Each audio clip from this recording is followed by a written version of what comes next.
ನಾಗೇಂದ್ರ ಅವರೇ ಭ್ರಷ್ಟಾಚಾರ ಆಯ್ತು. Okay. ಈಗ ನೆಕ್ಸ್ಟ್ ಇನ್ನೇನ್ ಎಕ್ಸ್ಪೆಕ್ಟ್ ಮಾಡಕ್ಕೆ ನಾವು Last ಸಾಧ್ಯ 30 ಇಲ್ಲ. seconds ಇವರ ಇದೆ. ನೆಕ್ಸ್ಟ್ ಮತ್ತೆ ಕತೆ ಆಗೋದು ನಿಮಗೆ ಯಾವ್ದು ಸ್ಥಾನ ಹಳದಿ ಕಣ್ಣಿರೋರಿಗೆ ಇಡೀ ಆಯ್ತು, ಪ್ರಪಂಚ ಹಳದಿ ಇರ್ಷಾದ್ ಅವರೇ ಕಾಣಿಸುತ್ತೆ. ಮುಗೀತು, ಆ ರೀತಿ ದಯವಿಟ್ಟು. ಭ್ರಷ್ಟಾಚಾರ Okay. ಮಾಡಿರೋರಿಗೆ ಬರೀ ಭ್ರಷ್ಟಾಚಾರ Okay. ಕಾಣಿಸುತ್ತೆ. 30 seconds ಅಷ್ಟೇ ಇರೋದು. ಇವತ್ತು ರಾಜ್ಯದಲ್ಲಿ Okay. ಸುಮಾರು ಕೇವಲ 10 ಇಲಾಖೆಯಲ್ಲಿ Okay. 86,205 ಫೈಲ್ಗಳು ಪೆಂಡಿಂಗ್ ಇದಾವೆ.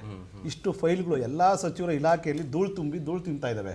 ಇವರು ಬರೀ 5 ಗ್ಯಾರಂಟಿಗಳು ಎಷ್ಟು ಹೇಳ್ಕೊಂಡು 86,205 ಫೈಲ್ಗಳು ಇವತ್ತು ಇಲಾಖೆಯಲ್ಲಿ ಇದಾವೆ ಅಂದ್ರೆ ಅಭಿವೃದ್ಧಿ ಶೂನ್ಯ ಆಗಿದೆ. ಇಂಥ ಒಂದು ಪರಿಸ್ಥಿತಿಯಲ್ಲಿ ಸಿಎಂ ಸ್ಥಾನ ಬದಲಾವಣೆ ಮಾಡಿ ಈ ರಾಜ್ಯದ ಜನಕ್ಕೆ ದ್ರೋಹ ಮಾಡಿ ಅಭಿವೃದ್ಧಿ ಶೂನ್ಯ ಮಾಡಿದ ಸರ್ಕಾರ ಇದೆ ಕಾಂಗ್ರೆಸ್ ಸರ್ಕಾರ. ಜನ ಇವತ್ತು ಶಾಪ ಆಗ್ತದೆ, ಬೆಲೆ ಏರಿಕೆ ಮಾಡಿ ಇಂಥ ಸಂದರ್ಭದಲ್ಲಿ ಇವರು ಒಂಥರ ಕಲ್ಲ ಪೊಲೀಸ್ ಆಟ ತರ ಕುರ್ಚಿ ಆಟಗಳು ಆಡ್ತಾ ಇದ್ದಾರೆ. ಜನರ ನೋವುಗಳಲ್ಲಿದ್ದಾರೆ, ಬೆಲೆ ಏರಿಕೆಯಲ್ಲಿದ್ದಾರೆ. ಹೆಚ್ಚು ಕಮ್ಮಿ ಇವತ್ತು ಆಗತ್ತೆ. ಜನಕ್ಕೆ ಆಕ್ರೋಶ ಆಗ್ತಿದೆ. ಬಹಳ ಇವತ್ತು ಇಂಥ ಒಂದು ಸಂದರ್ಭದಲ್ಲಿ Okay. ಸರ್ಕಾರ ನಡೆಸ್ಕೊಂತ 7 ಕೋಟಿ ಜನ ಸರಿ ಇಲ್ಲ, ಕನ್ನಡಿಗರಿಗೆ ದ್ರೋಹ ಮಾಡಿದಂತ ಸರ್ಕಾರ ಅಂದ್ರೆ ಕಾಂಗ್ರೆಸ್ ಸರ್ಕಾರ.